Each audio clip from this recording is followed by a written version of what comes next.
Ali Moulouana fait son entrée, un boxeur originaire de l'île de la Réunion. Champion de France en titre. Exactement, il a gagné son titre en décembre dernier. Un jeune boxeur. Hein. Un jeune boxeur talentueux que l'on découvre. Et donc du coup qui va tenter lui aussi d'aller chercher le ticket de la sélection olympique. C'est ça, et ce soir il est opposé à Riyad Labidi, qui est un boxeur originaire de Istres. Un boxeur plutôt expérimenté, Julien. Oui, du coup qui a connu toutes les équipes de France des jeunes aux seniors, qui est aujourd'hui professionnel. Et donc depuis pas extrêmement longtemps, et du coup souhaite tenter aussi sa chance pour la qualification olympique. Voilà, donc Riyad qui fait son entrée sur le ring. Comme l'a précisé Julien, effectivement, aujourd'hui, il a le statut de boxeur professionnel. Donc, il revient au format amateur pour tenter de décrocher son billet pour les Jeux de Paris 2024.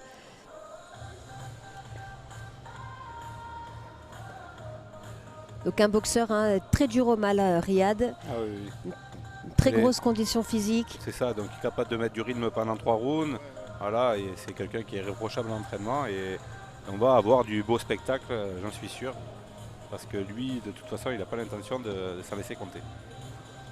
C'est ça, d'ailleurs, on se souvient de lui face à Enzo Gros en finale en 2019. Une très très belle finale.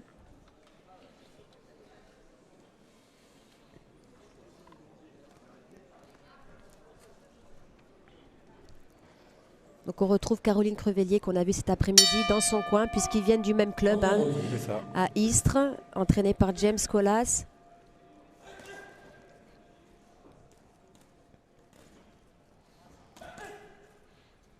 Ali qui décide tout de suite de prendre l'initiative. En tout cas, voilà, pour l'instant il est engagé. Il ne trouve pas encore la solution parce qu'il y a une garde hermétique de la part de Riyad. C'est ça.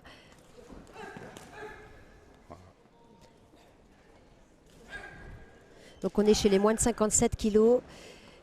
On entend déjà avec l'impact des frappes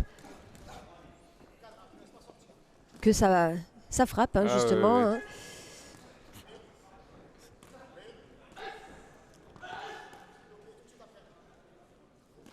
Du coup, Riyad a l'intention de lui mettre une pression constante pour essayer de trouver l'ouverture. Là, il vient de toucher sur un crochet.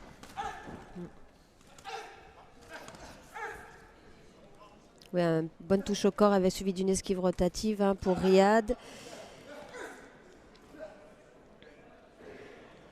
Ali, là, il a tout intérêt à garder Riyad à distance. Oui, c'est ça. Mais malgré tout, il va être obligé de se fixer à un moment donné pour essayer de toucher.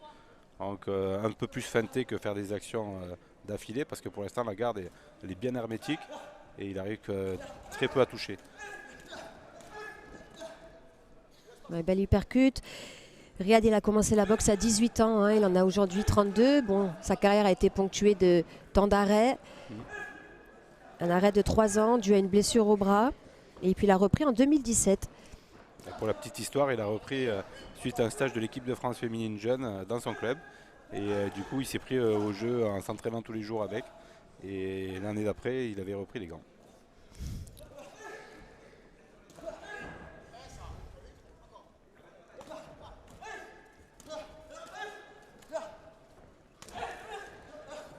Donc il a fait un camp d'entraînement avec Caroline Crevellier.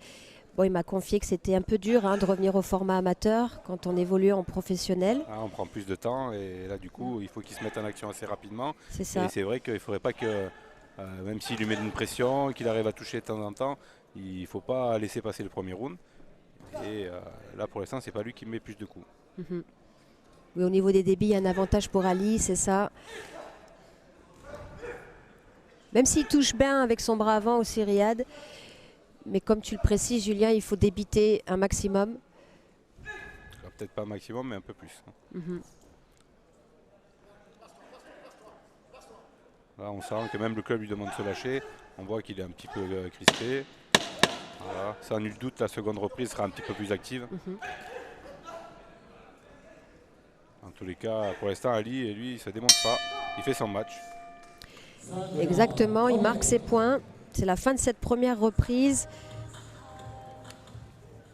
une caté relevée, hein, les moins de 57 kilos, Julien. Il y a aussi Chris Essabé du BAM L'Héritage dans cette catégorie, ainsi que Jordan Rodriguez qui malheureusement est forfait pour ce tournoi. Avec que des boxeurs expérimentés, voilà. En sachant que celui qui occupait la place numéro 1 pour l'instant de l'équipe de France s'est blessé lors des championnats de France, du coup il n'a pas pu participer. Samuel Kistoiri, qui est médaillé de bronze au dernier championnat du monde élite. Et bon, mais là il faut le temps de la rééducation, de la récupération pour pouvoir remonter sur les rings. Par contre, bien évidemment, il n'a pas son destin dans ses mains puisque c'est pas lui qui fera le premier tournoi olympique.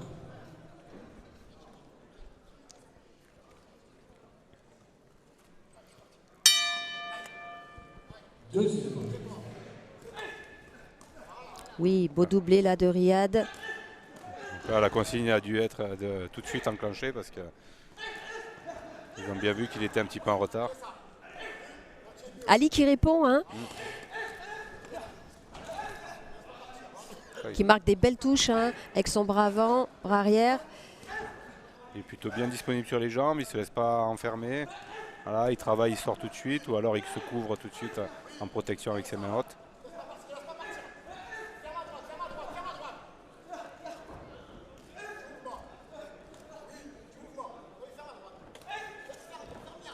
Une des forces de Riyad, c'est d'être une sangsue, toujours travailler, toujours être dessus. Voilà, même il peut être dominé parfois. C'est ça, une très grosse condition physique, hein, Riyad. Mais par contre, voilà, il faut qu'il trouve la bonne distance pour toucher.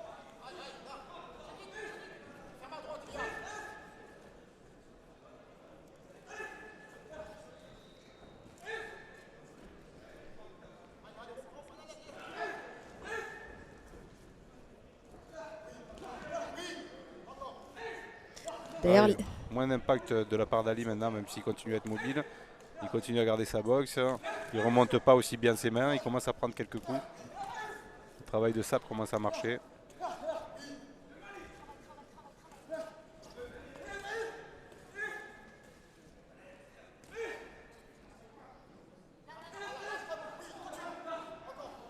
Ali qui nous vient de l'île de la Réunion, hein, qui a d'ailleurs, l'île a raflé 4 titres nationaux chez les garçons en décembre.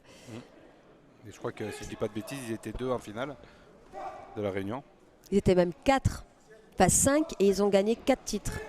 Et du coup, en 57, c'était 2 Réunionnais, il me semble. C'est ça, exactement. Donc une belle moisson, hein. C'est un beau retour en force, ça faisait longtemps. Oui. Et du coup, on sait que c'est une île pour voyage de talent. On se rappelle de Willy Blanc qui a été champion du monde. Donc, avec le titre de meilleur boxeur de la compétition à l'époque, on l'avait surnommé le Petit Léonard. Oui, tout à fait, Willy Blanc. Tu fais bien de le rappeler, Julien. Et on a aussi Jordan Rodriguez, hein, qui est issu de la Réunion, mais qui est forfait, comme on vient de le dire.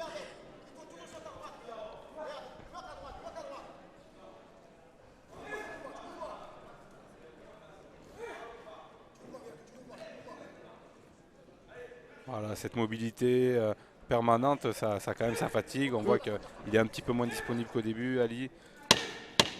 Du coup, même si on est sûr qu'il ne va pas se démonter, il va continuer à faire le match. Voilà, ça devrait être un plus à l'avantage de Riyad la fin de combat. Fin de la deuxième.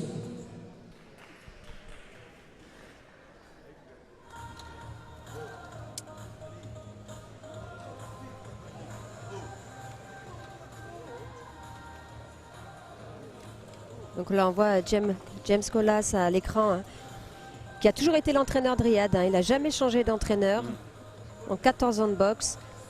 Ils ont désormais une relation très fraternelle. Ah, c'est un club très familial, d'ailleurs, où on est souvent très bien accueillis quand on y va et un peu triste quand on s'en va.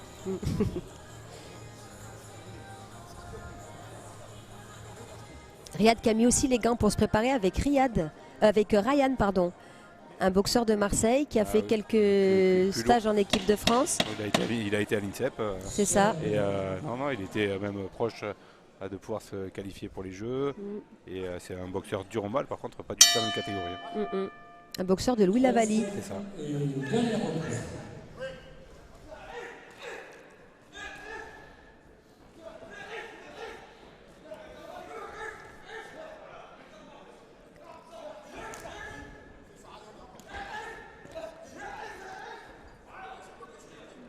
Donc Ali qui reste quand même très explosif hein, sur ce troisième round.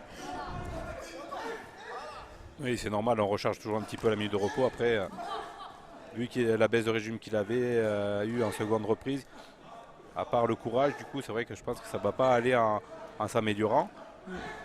Malgré tout, ça va rester un match très serré, puisque la première partie du combat, elle est plutôt pour Ali, et la fin semblerait plutôt à l'avantage de Riyad. Ouais. Attention à ne pas jouer le jeu du corps à corps avec Riyad hein, aussi. Là, c'est dans sa zone, ça lui fait plaisir. C'est ça. Du coup, là, il voit bien, il regarde ce qu'il fait, il est plus précis.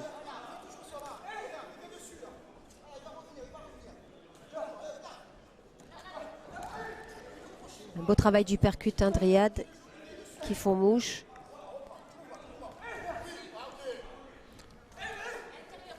Donc là, ils sont en train de lui demander, comme sur les sorties, il part toujours sur la gauche, de lui passer sa droite par-dessus.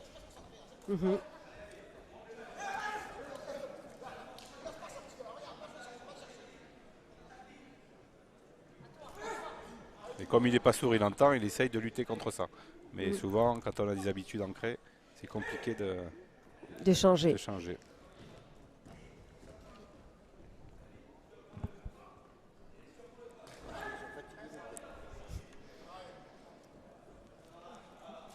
Là, on voit une petite baisse de régime hein, des deux côtés sur ce troisième round. Il faut dire qu'ils ne se sont pas ménagés depuis le début.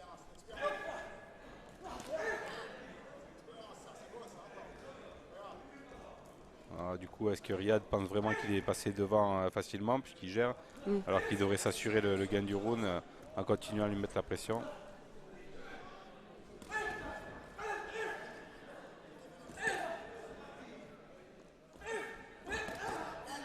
Ouais, beau bras arrière de Riyad. Donc là, on voit que c'est vrai que malgré l'activité d'Ali, l'efficacité, enfin pas l'efficacité, mais en tout cas la précision est plus du côté de Riyad.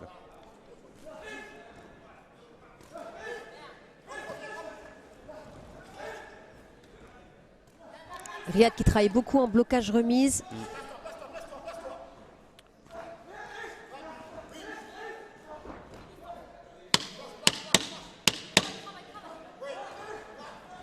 Oui, belle uppercut du bras avant de Riyad aussi. Effectivement, la précision est de son côté. Ouais.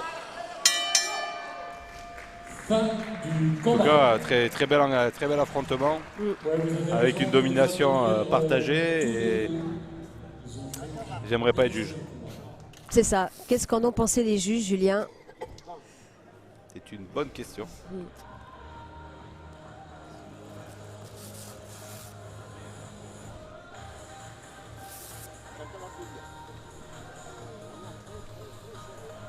Très serré, ouais, effectivement.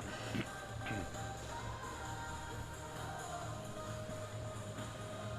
Moitié.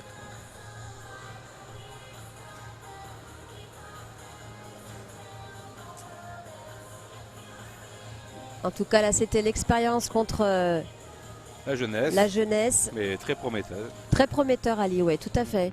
Il a montré de belles choses.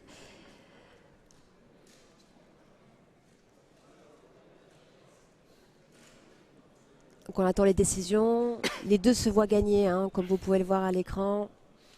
Ah, si jamais ça devait être égalité, ça peut jouer. Peut-être de lever un peu plus la main que l'autre. Décision de ce combat. Décision partagée. Ah, c'est serré. Coin bleu. Corner bleu. Et donc c'est la victoire pour Riyad, hein, pour Riyad Labidi, une victoire méritée. Il a géré son combat, il est monté en puissance hein, sur les 3 rounds. Riyad qui a 3 combats chez les pros, 3 victoires. Ali qui est déçu, hein, forcément, il a tout donné sur ce combat. Ah c'est sûr, bravo.